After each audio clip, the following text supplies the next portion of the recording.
south of France at one time in your life. Autoroutes. Nothing comforts me like the motorways of France. They must be late motorways, smooth and seamless in the small hours of France.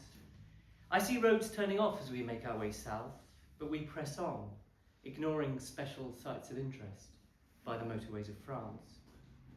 The giant roadside signs for monuments are brown, they're abbeys and monasteries in thick white outline. It's probably worth stopping, but we're moving fast, hundreds of kilometres behind us and barely a car on these perfectly signposted motorways of France.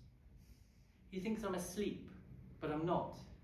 I'm watching him in our widescreen, windscreen cinema, watching him cruising past volcanic regions, legions of vineyards.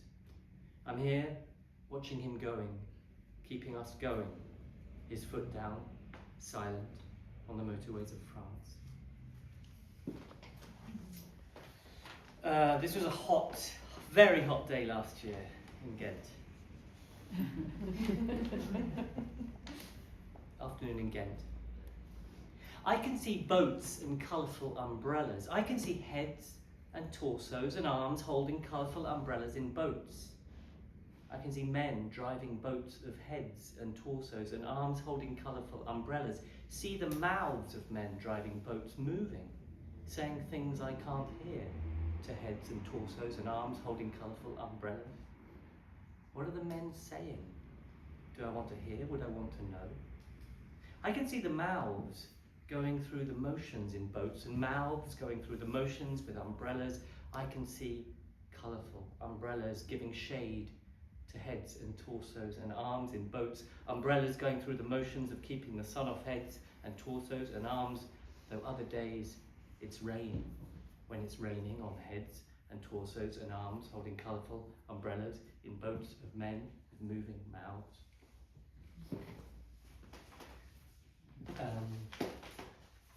This is a poem I was playing around with WhatsApp. You know, when you type a word and you have 3 word choices, and if you just do that very fast and don't think too much about the narrative,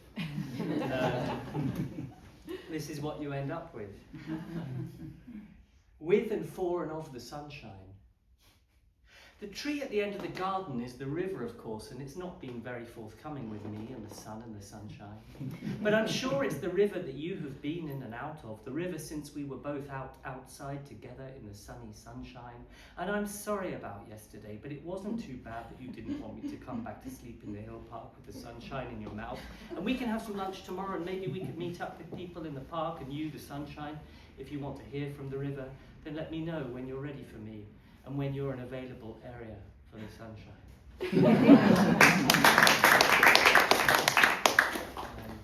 And I read a couple of poems from my book that came out last year. This is a kind of confessional poem, something very naughty, which I'm kind of ashamed about. Trip to Portugal. Caldo verde, soup with collard greens. Remember stepping off that bus in São Martinho de Porto, the old lady at the stop, how she led us up the hill to her house, then took our passports and euros and moved in with her mother, eating dinner on the roof beneath the stars, the silence of the sea. Remember always starting with your caldo verde, dark green like seaweed, how on that last evening we poured the rest away and watched it block the sink. No plunger to hand, how we bought a product to shift it, emptied the bottle and headed out for a drink. Remember getting back, going to the kitchen to check on progress, finding the pumice eaten away, the metal drain and pipe exposed, how we covered it with a plastic basin. The old lady next morning ringing her own bell and how we pocketed our passports and fled. Remember running for that train? As it moved through the town, how we slid down in our seat, how we felt guilty for the old lady, lived in fear of the old lady, and at dinner parties told the story of Portugal and of our old lady, you serving up your caldo verde.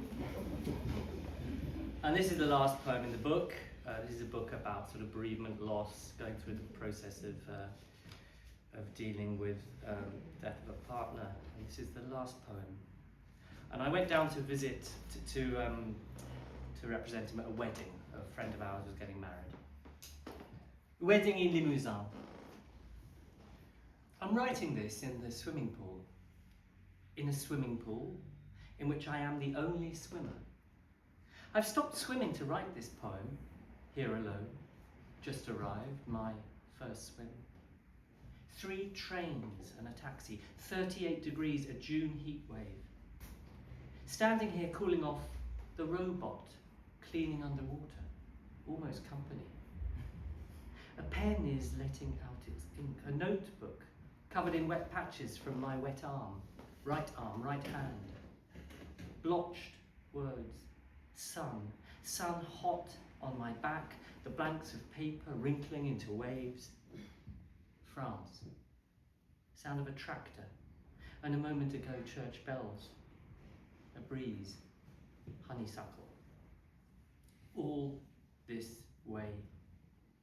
I've come to represent you, but I'm also here for me. Hey, a swallow just skimmed the pool, was off again. 6th in a row. A swallow for each year you've been gone. It's time to swim.